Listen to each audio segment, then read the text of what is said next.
Hello everyone, welcome back to our YouTube channel. Welcome back to our YouTube channel. Okay, ഞാനിത് എഴുതി അങ്ങ് കൊടുത്തു.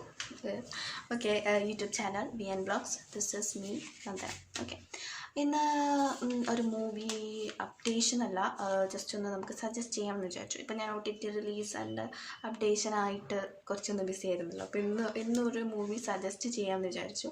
കാരണം എനിക്കെല്ലാവരും സജസ്റ്റ് ചെയ്തൊരു മൂവിയാണ്. അപ്പോൾ ഇൻസ്റ്റയിലൊക്കെ ഇപ്പോൾ ഇതിൽ വീഡിയോ കാണുന്ന ആളുകളൊക്കെ ഇൻസ്റ്റയിലായാലും പിന്നെ എന്താ പറയുക, എൻ്റെ ഫ്രണ്ട്സ് ആണെങ്കിലും വാട്സപ്പിലായാലൊക്കെ എനിക്ക് സജഷനാണ് ഇപ്പോൾ. അതുകൊണ്ട് ഏത് ചൂസ് ചെയ്യണം. എനിക്കാണെങ്കിൽ ഈ മൂവീസൊക്കെ കാണാൻ ടൈമും ഇല്ല, ബട്ട് ഏത് എടുക്കും എന്നുള്ളൊരു ഡൗട്ടും. അപ്പോൾ ഓൾമോസ്റ്റ് എല്ലാവരുടെയും ഒരു അഭിപ്രായം വെച്ചിട്ടുള്ള മൂവീസൊക്കെയാണ് ഞാനിപ്പോൾ അടുത്ത് അപ്ഡേറ്റ് ചെയ്തുകൊണ്ടിരിക്കുന്നത്. അപ്പോൾ ഇന്നത്തെ മൂവി ഒരു മോട്ടിവേഷണൽ ഒരു രീതിയിലാവട്ടെ എന്ന് വിചാരിച്ചു. നമുക്ക് എന്നും ഈ അടിയും കുത്തും മാത്രം പോരല്ലോ. ഓക്കെ, എന്തെങ്കിലും ഒരു ഇതുപോലത്തെ മോട്ടിവേഷണൽ സംഭവങ്ങളൊക്കെ വേണ്ടേ. അപ്പോൾ ഇന്ന് ഞാനൊരു ഡ്രാമ മൂവിയാണ് സജസ്റ്റ് ചെയ്യാൻ പോകുന്നത്. ഈ ഒരു മൂവി എന്ന് പറഞ്ഞാൽ ഹിന്ദി മൂവിയാണെങ്കിൽ ഇതൊരു ഹിന്ദി മൂവിയാണ്, ബട്ട് എന്താ പറയുക, അത്യാവശ്യം നല്ലൊരു സൂപ്പർ അഭിപ്രായങ്ങളൊക്കെ നേടിയിട്ട് സൂപ്പറായിട്ട് ഓടിയ ഒരു മൂവിയാണ്. ആൻഡ് ഇതിൽ അഭിനയമൊക്കെ ഈ മെയിൻ ആക്ടറൊക്കെ അഭിനയിച്ച ലൈക്ക് വെരി വാവ് അല്ലേ. ഞാൻ അവിടെയും ഇവിടെയൊക്കെ കണ്ടിട്ടുള്ളൂ, ഫുള്ള് കണ്ടിട്ടില്ല കേട്ടോ. അപ്പോൾ സോറി ഫോർ ദാറ്റ്. ആൻഡ് നിങ്ങൾ കണ്ടിട്ടുണ്ടെങ്കിൽ ഡെഫിനറ്റ്ലി ഒന്ന് കമൻറ്റ് ചെയ്യും. ഓക്കെ, എന്നിട്ട് നമുക്ക് ഈ മൂവി ഒരു മോട്ടിവേഷണൽ രീതിയിലൊക്കെ എടുക്കാം. കാരണം ഈ മൂവി കണ്ടാൽ നമുക്ക് ഇങ്ങനെ എനിക്കും എന്തെങ്കിലുമൊക്കെ നേടണം എന്നുള്ളൊരു തോട്ടൊക്കെ വരും. ഇപ്പം നമ്മുടെ മലയാളത്തിൽ ഏതായിരുന്നു ഉദാഹരണം സുജാതയല്ലേ, നമ്മുടെ മഞ്ജു ചേച്ചിയുടെ ഒരു മൂവി ഉണ്ടല്ലോ, അനശ്വരയൊക്കെ. അപ്പോൾ ആ ഒരു മൂവി കാണുമ്പോൾ അത് കണ്ടു കഴിഞ്ഞിട്ട് എനിക്ക് ഇങ്ങനത്തെ ഒരു സംഭവമായിരുന്നു, പെട്ടെന്ന് പോയി പഠിക്കണം അങ്ങനത്തെ ഒരു ചിന്തയൊക്കെ വന്നിട്ടുള്ളൊരു മൂവിയാണ്.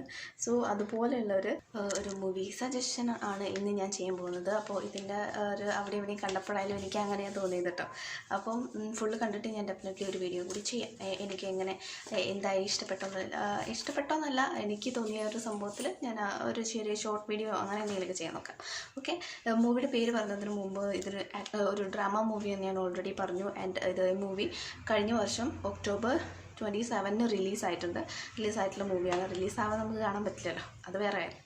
ഓക്കെ, ഡയറക്ടർ വിനോദ് ചോപ്ര സാറാണ്.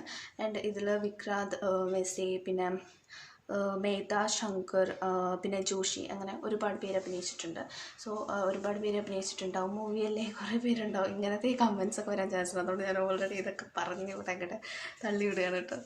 അപ്പം ഇതൊക്കെയാണ് മെയിനായിട്ട് പറയാനുള്ളത് ഈ മൂവിയെ കുറിച്ച്.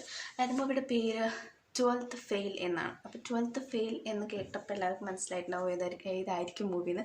ഇതൊരു റിയൽ സ്റ്റോറിയാണ് കേട്ടോ. റിയൽ സ്റ്റോറി മൂവിയാക്കിയതാണ്. അപ്പോൾ അതുകൊണ്ട് തന്നെ എനിക്ക് ഭയങ്കര എക്സൈറ്റഡ് ആയിരുന്നു അതൊന്ന് കാണണം എന്നുള്ളത്. അപ്പോൾ ഇതൊക്കെയാണ് ഈ മൂവിയെ കുറിച്ച് പറയാനുള്ളത്.